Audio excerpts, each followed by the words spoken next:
গত 23 জানুয়ারি 2025 ইংরেজি তারিখ কক্সবাজার সরকারি কলেজের বার্ষিক ক্রীড়া ও সাংস্কৃতিক প্রতিযোগিতায় এদেশের বহুদলীয় গণতন্ত্রের প্রবক্তা শহীদ প্রেসিডেন্ট জিয়াউর রহমান ও তিনবারের সাবেক প্রধানমন্ত্রী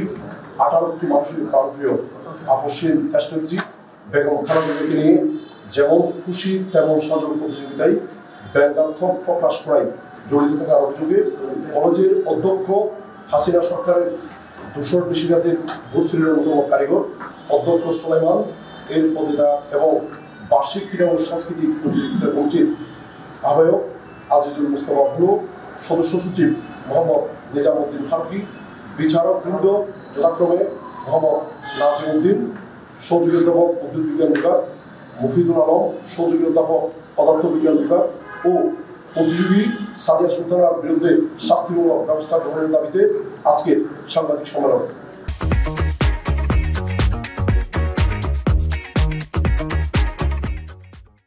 প্রিয় সাংবাদিক ভাইরা, উক্ত ঘটনা ইতিমধ্যে বিভিন্ন সামাজিক যোগাযোগ মাধ্যমে যোগাযোগের মাধ্যমে আপনারা অবগত হয়েছেন।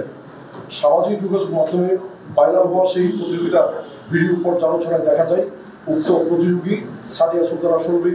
নিজেকে দেশনেত্রী বেগম খালেদা জিয়ার পরিচয় দিয়ে উপস্থিত সকলকে নিজের স্বামী বলে আখ্যায়িত করে দেশনেত্রী বেগম খালেদা জিয়াকে মারাত্মকভাবে অপমানিত করেছেন। এছাড়া উক্ত প্রতিযোগিতায়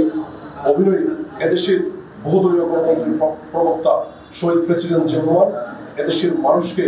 বাস দিয়েছিলেন উল্লেখ করে চরমভাবে অপমানিত করেছেন। এছাড়া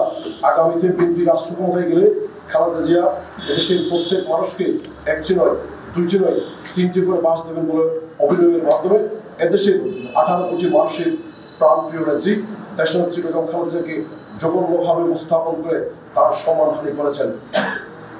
এছাড়াও তিনি তার অভিনয়ে আগামীতে বিএনপি রাষ্ট্রীয় ক্ষমতায় আসলে কক্সবাজার সরকারি কলেজের 2টি পুকুর ভরাট করে সাংস্কৃতিক আয়োজন করার কথা বলে বেআইনি কার্যক্রমের কথা প্রোগ্রাম শুনে পড়ে সেই প্রোগ্রামকে বানচাল করার জন্য এবং কলেজে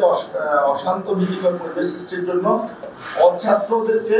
কক্সবাজার সরকারি কলেজে প্রিন্সিপাল ভুয়া আইডি কার্ড প্রদান করে আপনার সাদা শার্ট পরিয়ে প্রিন্সিপালের রুমের সামনে অস্ত্র সহ তাদেরকে অবস্থান করে, যেটা আপনারা সামাজিক যোগাযোগ মাধ্যমে ছাত্রদের সাথে ছাত্রদের একটি ভীতিকর পরিবেশ তৈরি হয়েছে বলে উল্লেখ করেছেন। যেটা প্রমাণস্বরূপ আমাদের কাছে রয়েছে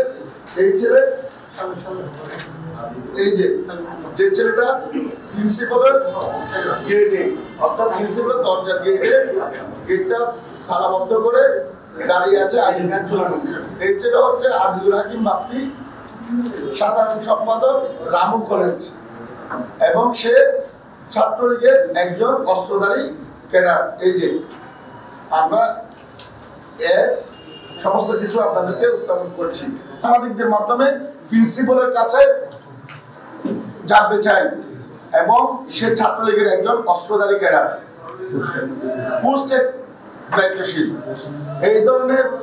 নীতি নৈতিকতা বিসর্জন দিয়ে সরকারি কলেজে সুলাইমান স্যার অধ্যক্ষ কিভাবে এই ধরনের জঘন্য কাজ করতে পারে,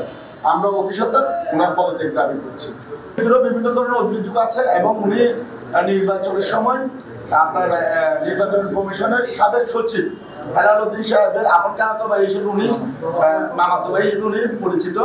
এবং আপনারা পোস্ট নিয়ে দেখেন ওনার ব্যাপারে অনেক ধরনের দুর্নীতির অভিযোগ রয়েছে, এবং ওনার একটা সিন্ডিকেট শিক্ষক মন্ডলের একটা সিন্ডিকেট রয়েছে সাহেবের মামাতো ভাই। এবং উনি 24-এর নির্বাচনের সময় আপনারা দেখেন নির্বাচন পরবর্তী আপনার অবৈধ নির্বাচনের অবৈধ এমপি কমলের সাথে দেখা করে সাবেক হুইপ